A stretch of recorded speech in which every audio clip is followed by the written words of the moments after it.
안녕하십니까, 김경환 세무사입니다. 이 시간에는 배당세 공제에 대하여 함께 알아보도록 하겠습니다. 홍길동 씨의 사례를 먼저 보시죠. 홍길동 씨는 은퇴한 후에 퇴직금으로 주식을 투자를 하였습니다.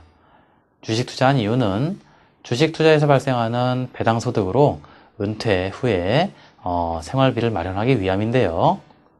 배당소득에 대해서 과세하는 것을 가만히 생각해 보니까 이런 의문점이 들었던 겁니다. 배당소득이라 함은 배당하기 이전에 법인 단계에서 법인세가 과세되었을 텐데 다시 배당을 받는 거에 대해서 소득세를 부과한다면 동일한 소득에 대해서 이중으로 과세하는 것이 아닌가라는 거죠. 그러면 과연 이중과세라고 하는 것이 왜 문제될 수 있는 것인가? 홍길동 씨가 이런 주장을 하는 것이 전혀 근거 없는 얘기인가? 라고 하는 걸 한번 살펴보겠습니다. 개인 사업자가 본인의 사업에서 이익을 얻는 부분에 대해서는 무슨 세금이 부과됩니까?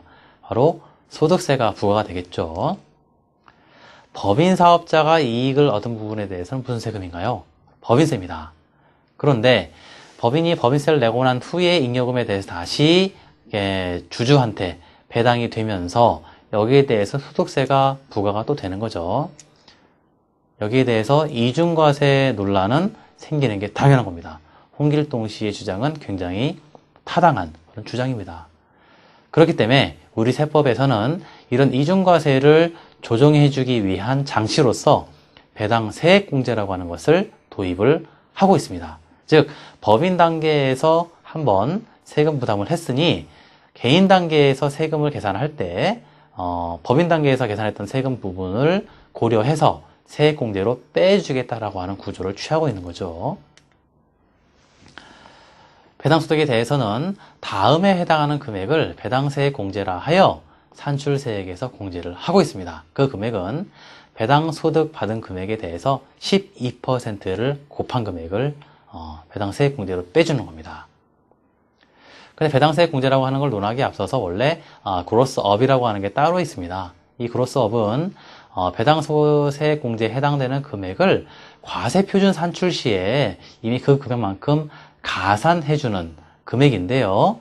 이거는 세액공제와는 달리 과표에 플러스 해주고 거기다가 세율을 곱하기 때문에 플러스 되는 효과는 극히 제한적입니다.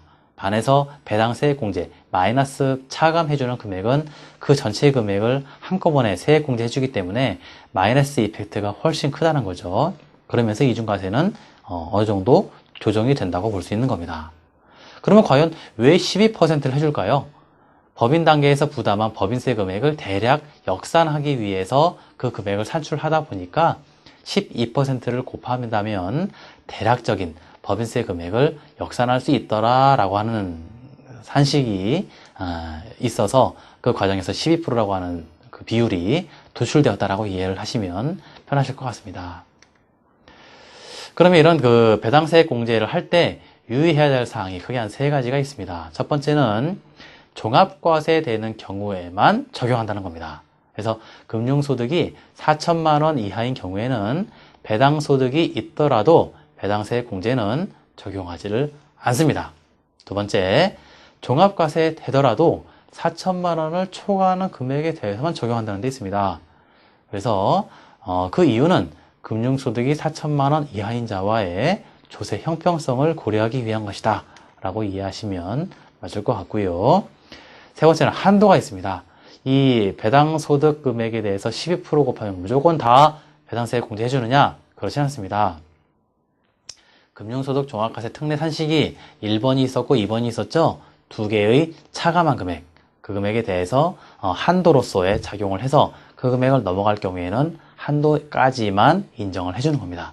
그 이유는 금융소득에 대하여 최소한 분리과세 시에 납부하는 원천징수세액 이상의 금액은 세금을 부담하는 게 맞다 라고 하는 취지에서 이런 한도를 부여하고 있다고 이해하시면 될 것 같습니다. 이상 배당세액 공제에 대하여 함께 알아보았습니다. 수고하셨습니다.